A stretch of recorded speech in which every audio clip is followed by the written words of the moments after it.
Linux के बारे में बात करेंगे। लिनक्स एक ऑपरेटिंग सिस्टम है और क्या है ये, इसकी हिस्ट्री देखेंगे, कौन से फीचर लिनक्स में है, इन सब के बारे में बात करेंगे आज।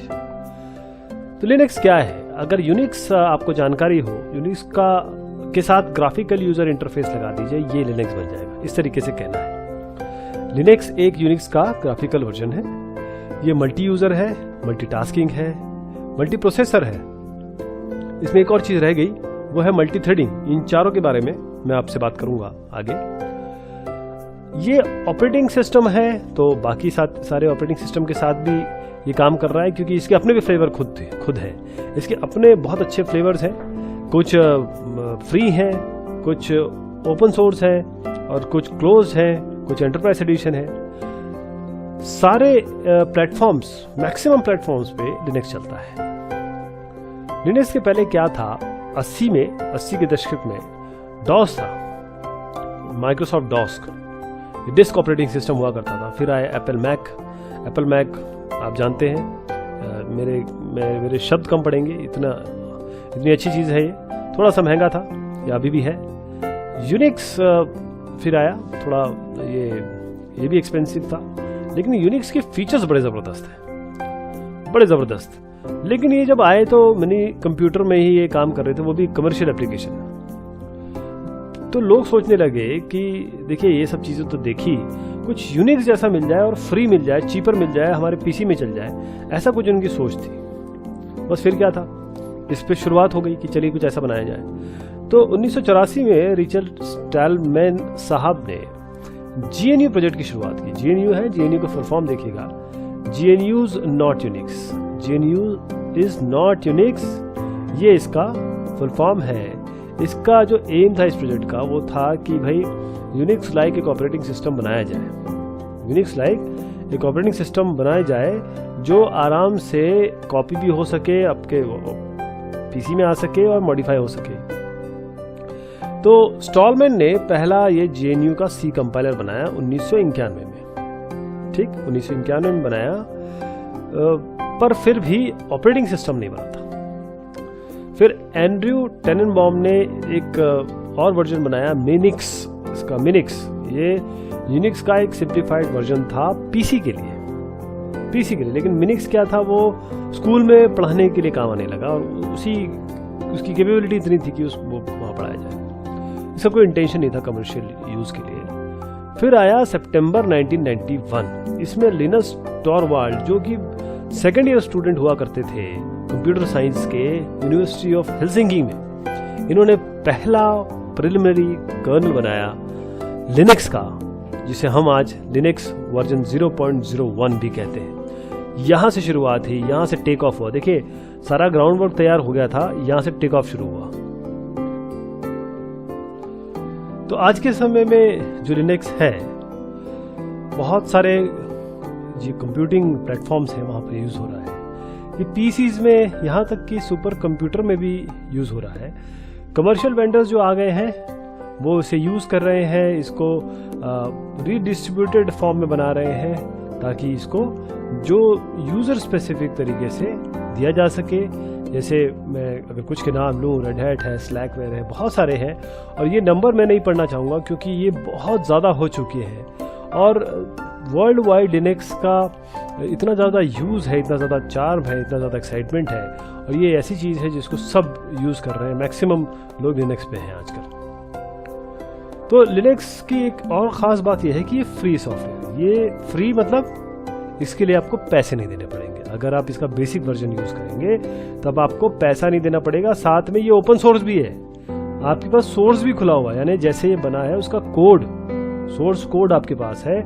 और जैसे FSF यानी फ्री सॉफ्टवेयर फाउंडेशन ने डिफाइन किया कि ये जो फ्री सॉफ्टवेयर है वो मैटर ऑफ लिबर्टी है, ना कि प्राइस है। ये मैटर है लिबर्टी का, ना कि पैसे का। तो FSF का कहना है कि ये फ्री सॉफ्टवेयर है, और फ्री सॉफ्टवेयर पे क्या चीज़ होनी चाहिए, ये 3 चीज़ें इसमें होनी चाहिए जो मैं आपको ये बताने वाला हूँ। 3, run the program for any purpose you want to rather than be restricted in what you can use it for. जिसके लिए मना किया गया उसके अलावा बाकी सब चीज़ें के लिए यूज़ कर सकते हैं। दूसरों से आप शेयर कर सकते हैं, उसमें उस प्रोग्राम को इम्प्रूव कर सकते हैं, उसमें अमेंडमेंट कर सकते हैं, उसमें मॉडिफिकेशन कर सकते हैं और उसे आगे आप दूसरों को दे सकते हैं। तो लिनक्स के सॉफ्टवेयर अगर आप देखें तो लिनक्स में रेड हैट लिनक्स है, ये आपका ओरिजिनल लिनक्स डिस्ट्रीब्यूशन था। और कमर्शियल है नॉन फ्री वर्जन जैसे रेड हैट एंटरप्राइज लिनक्स है, ये बड़े बड़ी कंपनियों में है, जैसे सर्वर्स और डेस्कटॉप्स में लगाया जाता है बड़ी बड़ी तादाद में, मतलब जहाँ पर जो कॉन्फ़िगरेशन है और जो रजीम है वो काफ़ी वाइड फैली हुई है। उस जगह पे अगर आप देखें, मतलब मैं कंप्यूटर साइंस की बात कर रहा हूँ, हार्डवेयर की बात कर रहा हूँ, वहाँ पर red hat enterprise Linux use किया जाता है। डेबियन GNU लिनक्स है, ये भी एक फ्री है, सर्वर्स के लिए काफ़ी उपयोग होता है। जेंटू लिनक्स है, ये भी आपका प्रोग्रामर्स के लिए स्पेसिफिकली बनाया गया। उबुंटू पे आइए, उबुंटू जो है फ्री लिनक्स है, ये जो हम अभी बात कर रहे थे लिनक्स की, तो उबुंटू एक इसका फ्लेवर है, रिलायबल है, ये स्टेबल है और आराम से आप इसमें जो हार्डवेयर सपोर्ट है वो आपको मिल जाएगा, जिस भी प्लेटफॉर्म की बात करें आपको। और साथ में कंपनीज भी इसको सपोर्ट करती हैं और इसके काफ़ी सारे फ्लेवर्स हैं, जैसे कोबुंटू है, जुबुंटू है, डुबुंटू है, गोबुंटू है, मिडी उबुंटू है। उबुंटू काफ़ी यूज़ होता है, देखिए ये इसका जो ग्राफ है, उबुंटू कितना यूज़ होता है, सुसे कितना यूज़ होता है, other Debian, fedora, Gentoo other, ये सारे फ्लेवर्स हैं लिनक्स के। उसमें देखिए उबुंटू सबसे ज़्यादा यूज़ होता है, ये 2007 का है, लेकिन आज के समय में भी ये इतना ही वैलिड है। लिनक्स का डेस्कटॉप कुछ इस तरीके से दिखता है, देखिए ये सारी चीज़ें ओपन करके दिखाई गई है, सारी चीज़ें खुली हैं इसमें। अब इसमें जो डेस्कटॉप है इसको हम फेडोरा डेस्कटॉप बोलते हैं। ये जो डिफ़ॉल्ट डेस्कटॉप है इसके 3 जो आयाम है, 3 पार्ट्स हैं। तो सबसे पहला है मेन्यू पैनल या मेन्यू पैनल को कहें, फिर उसके बाद डेस्कटॉप एरिया आता है, फिर विंडो लिस्ट पैनल आता है। तो मेन्यू पैनल है उसके एप्लीकेशन, जैसे स्टार्ट मेन्यू होता है विंडोज़ का, उस तरीके से है, यहाँ से आप अपने सॉफ्टवेयर स्टार्ट कर सकते हैं। और प्लेसेस, ये प्लेसेस है जिसमें आपका डायरेक्टरीज जो माउंटेड है, वॉल्यूम्स, मतलब जैसे आप कोई पेन ड्राइव लगाएंगे तो जो या हार्ड ड्राइव है आपकी, तो वो माउंट होती है, इसको जब हटाते हैं तो अनमाउंट किया जाता है। तो वो माउंटेड जो भी अभी सिस्टम में लगी हुई उनके बारे में बात हो रही है, कौन से डॉक्यूमेंट है, सर्च फंक्शन भी इसमें होता है। और जैसे कि मैंने आपको बताया कोई एक्सटर्नल ड्राइव अगर आप माउंट कर रहे हैं, और डायरेक्टरी जो शेयर की जाती है नेटवर्क में अगर कोई डायरेक्टरी शेयर किए गए है, कोई आपका जैसे पोर्टेबल म्यूजिक प्लेयर है, वो सारी चीज़ें प्लेसेस में आती है। सिस्टम मेन्यू में आपका log out, about, help, lock screen और प्रेफरेंसेस होते हैं, जो कि ये बहुत इंपॉर्टेंट चीज़ होती है, ये तो होनी चाहिए। अगर आपको सबसे पहले कोई चीज़ नहीं समझ में आ रही तो हेल्प पे जाएंगे, अगर आपको सिस्टम से बाहर निकलना है या ऑपरेटिंग सिस्टम से बाहर निकलना है तो लॉग आउट करना पड़ेगा आपको। इसी तरीके से मोजिला फायरफॉक्स आपका वेब कनेक्टिविटी के लिए, वेब ब्राउजिंग के लिए। ओपन ऑफिस आपका है writer .org writer, open office .org impress, ये राइटर जो है वो जैसे MS वर्ड होता है वैसा है, डॉक्यूमेंट लिखने के लिए, बनाने के लिए। ये आपका प्रेजेंटेशन के लिए ORG इम्प्रेस, ये आपका PPT वगैरह बनाने के लिए। और ये ओपन ऑफिस .org कैल्क, ये आपका स्प्रेडशीट टूल है, जैसे एक्सेल की तरह है। इसी तरीके से एवोल्यूशन मेल क्लाइंट है और पर्सनल इंफॉर्मेशन मैनेजर भी है। डेस्कटॉप एरिया में जाएंगे तो आपको कंप्यूटर मिलेगा, होम मिलेगा, ट्रैश मिलेगा। कंप्यूटर उसी तरीके से है जैसे कि माइक्रोसॉफ्ट विंडोज़ में आपको माई कंप्यूटर मिलता था, वो सारी चीज़ें इसमें। देखिए आप अछूते तो नहीं रह सकते, ऐसा नहीं है कि विंडोज़ सिस्टम से कोई चीज़ नहीं ली गई, विंडोज़ सिस्टम से बहुत कुछ दिया गया है। विंडोज़ सिस्टम एक तरीके से क्या कहेंगे, क्लासिक है, क्लासिक ऑपरेटिंग सिस्टम है, जो जिसके तर्ज पे ऑपरेटिंग सिस्टम बनाए जा रहे हैं, है ना।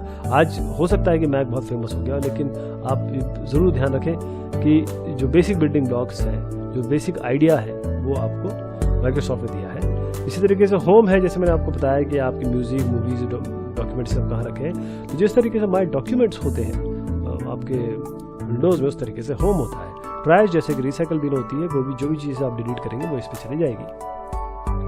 देखिए इस तरीके से स्टार्ट हेयर, ये आप स्टार्ट हेयर करेंगे, इफ़ यू स्टार्ट, ये आपको इस तरीके से दिखाई देगा। आपको स्क्रीन यहाँ पर फेवरेट है, प्रेफरेंसेस है, सिस्टम सेटिंग है, जैसे हमारे इसमें कंट्रोल पैनल वगैरह हुआ करता था वैसा है। और यहाँ पर आप और अंदर जाएंगे तो एप्लीकेशंस मिलेंगे, एप्लीकेशंस के और अंदर जाएंगे तो ये सारे एप्लीकेशंस दिखा देगा जो अवेलेबल है आपके लिनक्स में। ये प्रेफरेंसेस हैं, आप चेंजेस कर सकते हैं, यहाँ पे लुक एंड फील चेंज कर सकते हैं, डेस्कटॉप एरिया चेंज, मल्टीमीडिया आप चेंज कर सकते हैं, सेशंस चेंज कर सकते हैं। फिर ऑफिस के सॉफ्टवेयर जैसे मैंने आपको बताया, वर्ड भी है, पीपीटी भी है, स्प्रेडशीट भी है, यानी कि आपका एक्सेल भी है, और डेटाबेस एप्लीकेशन भी है। ये सारी चीज़ें आपको ऑफिस के सॉफ्टवेयर में अपने आप ही मिलेगी जब आप उबुंटू या फिर और कोई लिनक्स का वर्जन इंस्टॉल करेंगे।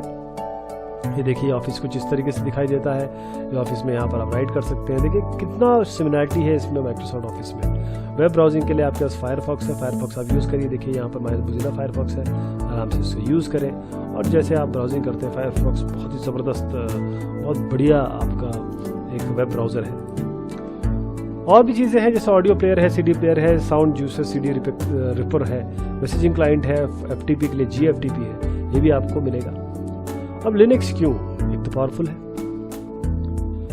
डिफरेंट मल्टीपल हार्डवेयर प्लेटफॉर्म पे चलता है, स्पीड और स्टेबिलिटी है इसमें, कोई लेटेस्ट हार्डवेयर की ज़रूरत नहीं है, आराम से किसी एक मॉडरेट हार्डवेयर में भी चल जाता है। फ्री है, पैसे नहीं देने पड़ेंगे आपको। अगर आपको बहुत हायर एंड चाहिए, हायर सोफिस्टिकेटेड वाला चाहिए तो आप देंगे, वरना आप आराम से यूज़ करिए। कोई कुछ नहीं कहेगा आपसे कि आपने ये कैसे लिया, कहाँ से खरीदा, क्योंकि ये लाइसेंस है अंडर GPL जो है वो आपका ये पब्लिक लाइसेंस है, जो आपको बोलता है कि फ्री लीजिए, फ्री है आपके लिए। और वेंडर्स इसमें इन्वॉल्व हैं, ऐसा नहीं कि केवल लोग इन्वॉल्व हैं, बड़े बड़ी कंपनीज, बड़े बड़े जायंट्स इसमें इन्वॉल्व है। मल्टी यूज़र है या मल्टी प्रोसेसिंग है, मल्टी यूज़र है, मल्टी प्रोसेसिंग है। मल्टी यूज़र यानी कि बहुत सारे लोग एक साथ काम कर सकें। मल्टी प्रोसेसिंग मतलब ये होता है कि एक से ज़्यादा जो प्रोसेस है एक साथ चल सके। Supporting and utilising more than one computer processor, अगर एक से ज़्यादा प्रोसेसर सपोर्ट कर सके एक ऑपरेटिंग सिस्टम, उसे मल्टी प्रोसेसिंग बोलते हैं। एक से ज़्यादा यूज़र सपोर्ट कर सके उसे मल्टी यूज़र बोलते हैं। एक से ज़्यादा टास्क या सॉफ्टवेयर प्रोसेस एक बार में अगर रन किए जा सके तो उसे मल्टीटास्किंग कहते हैं। मल्टी थ्रेडिंग, अगर आप प्रोग्राम को एक पर्टिकुलर प्रोग्राम को अलग अलग थ्रेड्स के रूप में चला के एक साथ काम करा सके। थ्रेडिंग, मल्टी थ्रेडिंग जो होता है जिसमें थ्रेड आता है, जो प्रोसेस होते हैं ना प्रोग्राम अंडर एग्जीक्यूशन, उसके अंदर थ्रेड्स आप बना सकते हैं। वो थ्रेड अपने अपने काम करते हैं, तो इससे क्या होता है कि आपकी बहुत सारी रिसोर्सेज बच जाते हैं और फटाफट काम हो जाता है। ये सारी चीज़ सपोर्ट करता है। सबसे बड़ी बात ये कि ओपन सोर्स भी है, आपके पास अवेलेबल है। अब इतने सारे लोग आपके पास है, ये लोग उस पर काम कर रहे हैं, लोग इसके बग फिक्स कर रहे हैं, लोग इसकी प्रॉब्लम दूर कर रहे हैं, लोग इसमें एडिशन कर रहे हैं, तो हुआ ना ये रिच है ना, इसीलिए ये इतना ज़्यादा यूज़ होता है। सिक्योरिटी, क्योंकि लिमिटेड एक्सेस है। अब अगर देखिए कि जो चीज़ें क्लोज्ड उस व्यू में होती है, क्लोज्ड होती है, जैसे विंडोज़ और माइक्रोसॉफ्ट विंडोज़ और इन सब के साथ दिक्कत ये है कि ये ओपन है ना, तो इसमें वायरस आने की चांसेस है। ये तो लिनक्स तो क्लोज्ड है, फिर भी थोड़े बहुत वायरस तो हो सकते हैं, लेकिन जहाँ तक लिनक्स का सवाल है, काफ़ी सेफ, कोई सिक्योर है, वायरस फ्री है। जैसे मैंने आपको बताया, कुछ तो हो सकते हैं रिसर्च वायरसेस, लेकिन आमतौर पर ये वायरस फ्री भी है और ये सिक्योर भी है। मतलब आपका फोल्डर, आपका फाइल, यूज़र प्राइवेसी होती है उसमें, तो सिक्योरिटी और जो वायरस फ्रीनेस है दोनों इसमें अवेलेबल है। अप टू डेट है, आराम से अपडेट होता है, बहुत फटाफट अपडेट होता है। कंपैटिबिलिटी भी है, आप ये नहीं कह सकते कि भाई मेरे पास विंडोज़ 98 था तो मैं विंडोज़ 95 पे चला जाऊँ, है ना। आज ऐसा हो गया है कि जब विंडोज़ 10 आया तो विंडोज़ 8.1 या विंडोज़ 7 डायरेक्ट विंडोज़ 10 पे जा रहे हैं, लेकिन पहले ऐसा नहीं था। तो उस समय लिनक्स वॉज बैक कंपैटिबल, कोई भी दूसरा वर्जन आएगा पहले वर्जन पे से वो कंपैटिबल होता है। तो एक बार और ज़रा एडवांटेजेस देख लें, क्योंकि लिनक्स की इतनी हमने बात की, तो एक बार इसको समराइज़ करें कि पहले तो ये स्टेबल है, फ्री है, वायरस इसमें नहीं आते, ठीक, और इसमें बहुत सारे प्री इंस्टॉल्ड सॉफ्टवेयर चले आते हैं जिसका आपको काम है। अब आपको कुछ ही तो काम होते हैं, हर आदमी को कुछ ही काम होते हैं, और वो सारी चीज़ इसमें अवेलेबल है, स्लो नहीं होता है, डिफरेंशिएशन की ज़रूरत नहीं है, आराम से मॉडरेट सॉफ्टवेयर में भी चल जाता है, और कुछ नया सॉफ्टवेयर डालना है तो बहुत आसानी से इसमें डल जाता है, और जो भी विंडोज़ के वर्जन्स हैं वो इसमें अवेलेबल है या फिर उसके ऑल्टरनेटिव्स अवेलेबल है, तो आराम से कस्टमाइजेशन हो सकता है, क्योंकि ये आपके पास इसका सोर्स कोड भी है। तो होपफुली आपको आइडिया लग गया होगा लिनक्स क्या होता है, कहाँ से इसकी उत्पत्ति हुई और आज इसका क्या स्टेट है। बहुत शुक्रिया, बहुत मेहरबानी।